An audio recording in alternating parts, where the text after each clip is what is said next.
Bismillahirrahmanirrahim. Teman-teman sekalian yang saya muliakan dan semoga dimuliakan oleh Allah Subhanahu wa taala.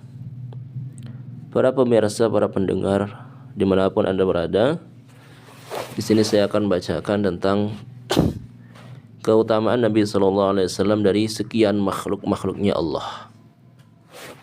Serta nanti ada keterangan tentang rentetan keutamaan makhluk-makhluknya Allah Subhanahu wa taala. Puncaknya adalah Nabi sallallahu alaihi wasallam terbaik di antara mereka semua. Baik, faslun fi ikhtiyarillahi ta'ala lahu wa istibaihi wa tafdilihi 'alal khalaiqi wa istifaihi. Penjelasan tentang pilihan Allah kepada Nabi, pengutamaan Allah terhadap Nabi atas semua makhluk-makhluknya.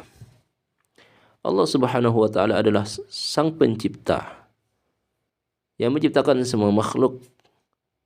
Maka Allah Subhanahu wa taala berhak memilih di antara sekian makhluknya yang diciptakan itu siapa saja yang dikehendakinya dan siapa saja yang dipilih. Sesuai dengan firman Allah, qala Allah Ta'ala, qala Allah Azza wa Jalla, wa rabbuka yakhluqu ma yasha'u wa yakhtar. Dan Tuhanmu Muhammad menciptakan apa yang dikehendaki dan apa yang dipilih. Dan Allah Subhanahu wa taala memilih. Yakhluqu ma yasha' wa yakhtar. Allah Subhanahu wa taala yang menciptakan apa yang dikehendakinya dan memilih apa yang dikehendakinya. Baik. Khalaqallahu azza wa jalla al-makhluqat. Allah Subhanahu wa taala menciptakan para makhluk. Wakhtara minha ma sya'ah, dan Allah memilih di antara sekian makhluk-makhluknya yang diciptakan itu sesuai yang dikehendakinya. Ada pilihan. Allah berkehendak menciptakan semua makhluk dan Allah Subhanahu wa taala berkehendak untuk memilih dari sekian makhluk-makhluknya yang mau dipilih. Wa faddalahu ala ma siwahu. Dan Allah Subhanahu wa taala mengutamakan makhluknya itu dari selainnya. Fakhtara Allah Azza wa Jalla min al-makhluqati dawatil arwah.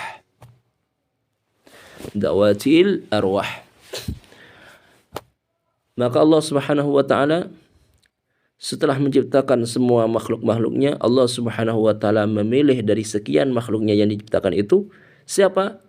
Makhluknya yang memiliki roh, yang memiliki nyawa, makhluk hidup.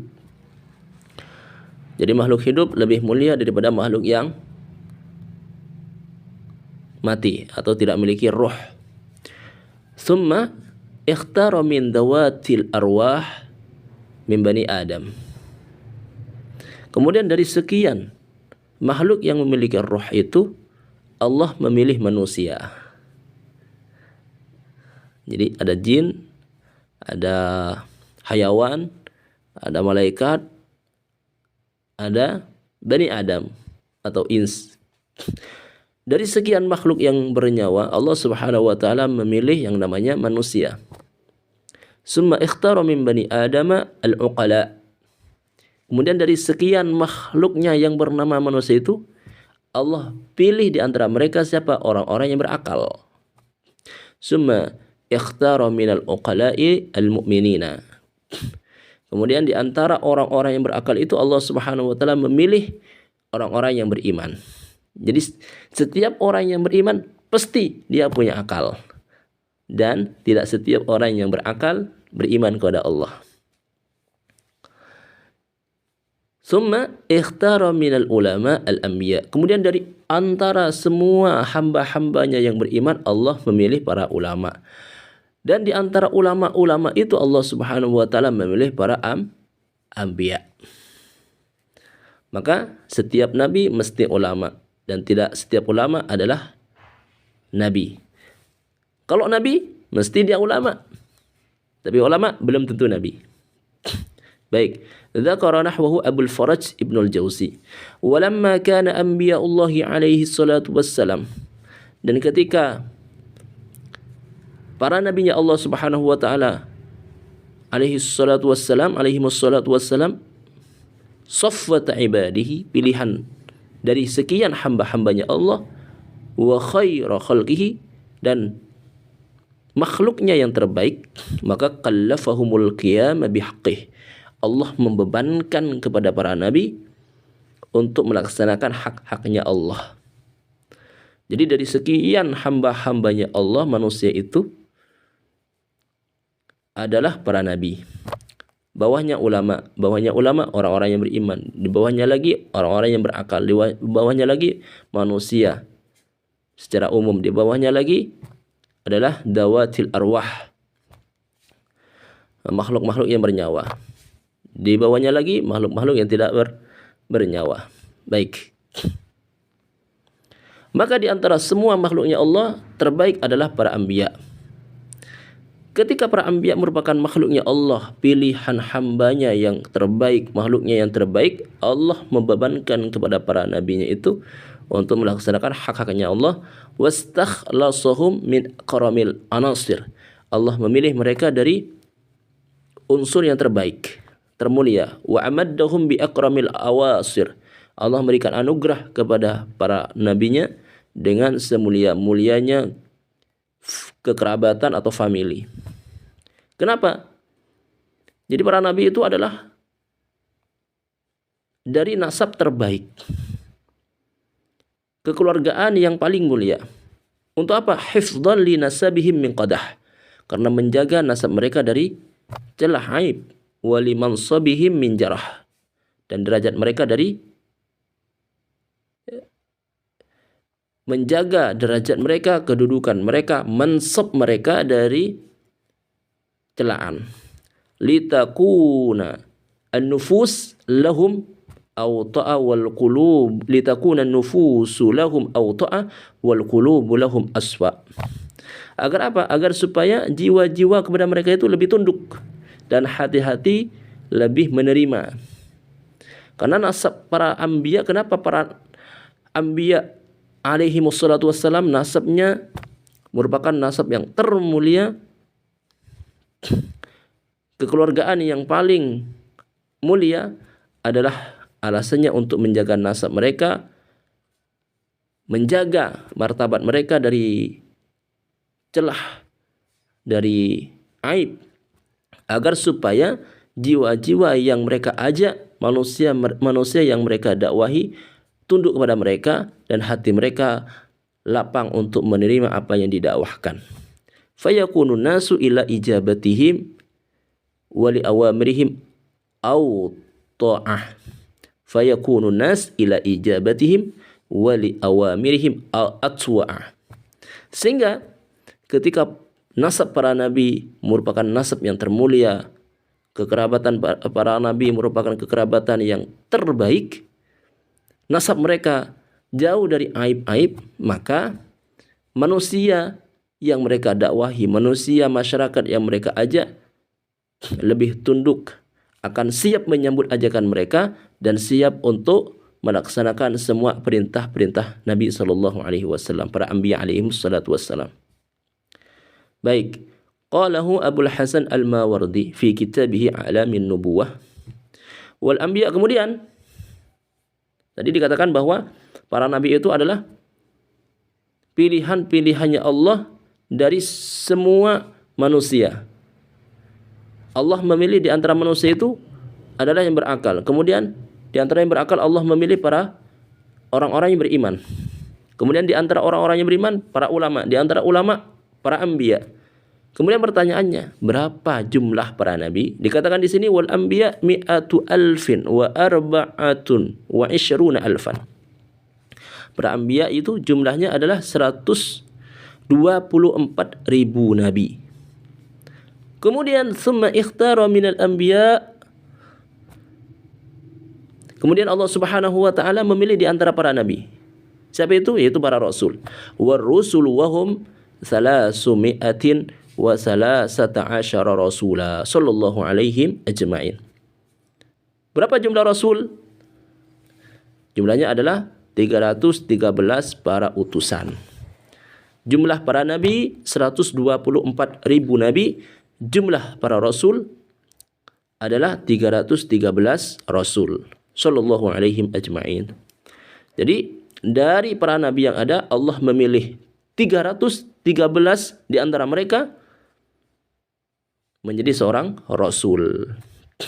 Maka setiap rasul mesti nabi dan tidak setiap nabi adalah rasul.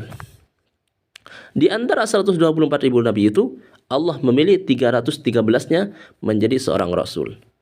Wal adadul madhkur lil anbiya wal rusul alladziina minhum ala ma huwa madhkurun fi hadis Ibrahim bin Hisam bin Yahya al-Ghassani an abihi an jaddihi an Abi Idris al-Khawlani an Abi Dzarrin radhiyallahu anhu wa fihi.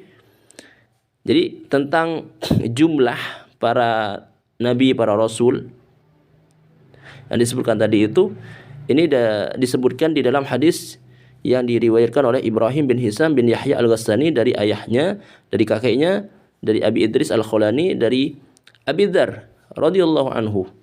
Dan dalam hadisnya itu Abi Dzar mengatakan, "Ya Rasulullah, kami rusul wal anbiya." Abu Dzar bertanya kepada Rasulullah, "Ya Rasulullah, berapa jumlah para utusan dan para anbiya, para nabi?"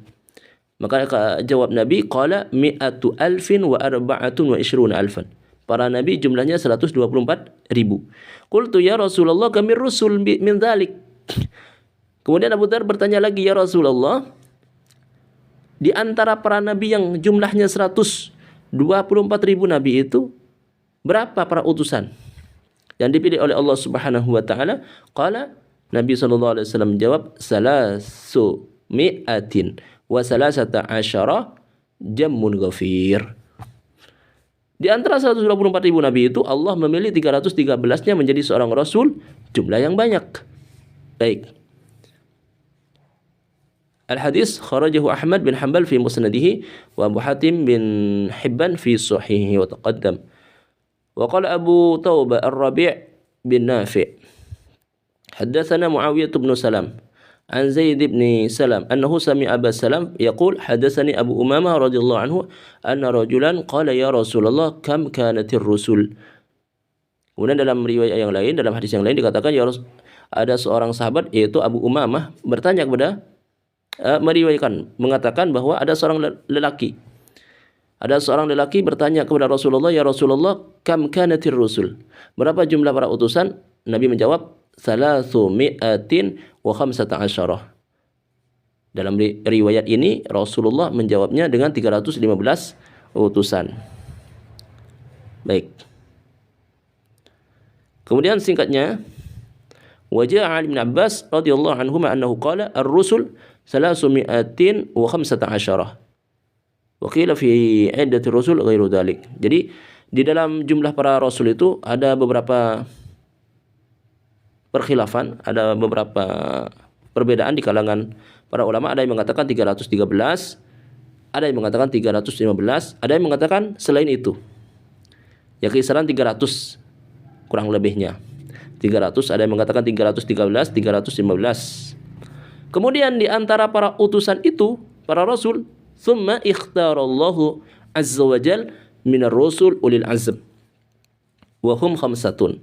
Madhkuruna jami'an fi suratail Ahzab wasyura.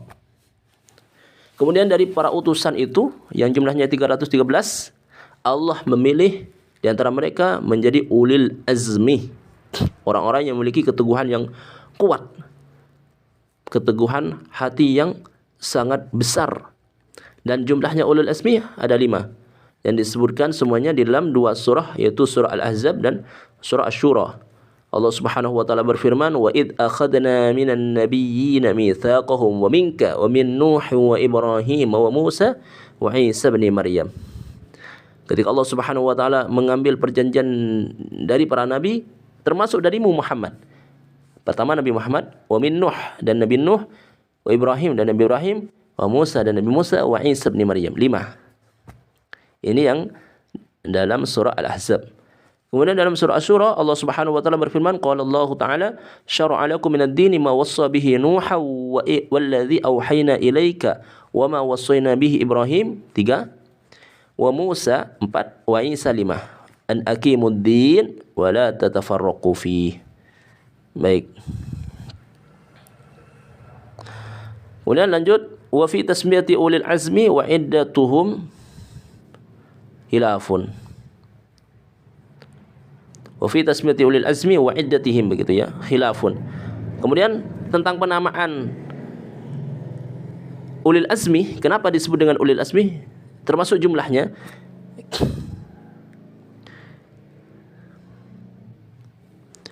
Termasuk jumlahnya di sini. Jumlahnya juga diperselisihkan tentang sebab penamaannya mereka menjadi ulil azmi, kemudian jumlahnya berapa, terjadi khilaf. Cuman wal madhkur al masyhur, yang disebutkan ini yaitu yang 5 adalah yang masyhur, bahwa ulil azmi ada 5. Nabi Muhammad, Nabi Isa, Nabi Musa, Nabi Ibrahim, Nabi Nuh. Baik. Thumma ikhtarallah min ulil azmi al-khamsah. Kemudian dari ulil azmi yang 5 itu Allah Subhanahu wa taala memilih siapa? Khalilahu Ibrahim wa habibahu Muhammad. Nabi Ibrahim dan Nabi Muhammad yang dipilih. Allah mengambil dari yang 5 itu 2. Siapa? Nabi Ibrahim dan Nabi Muhammad. Kemudian summa ikhtara minhuma Muhammada. Kemudian dari yang 2 itu Allah memilih siapa? Nabi Muhammad sallallahu alaihi wasallam. Baik.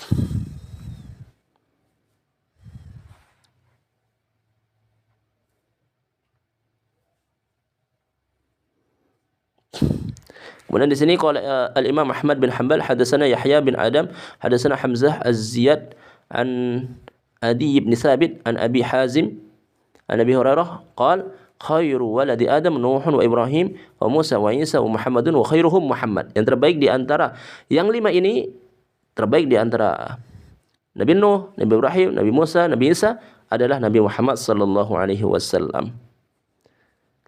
Baik.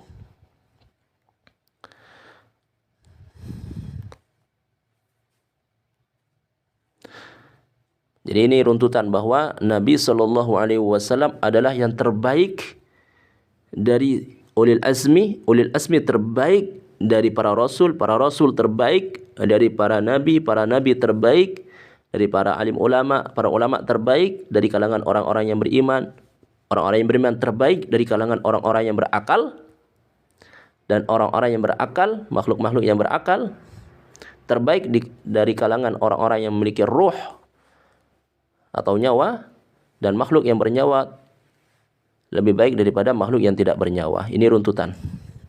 Baik ya.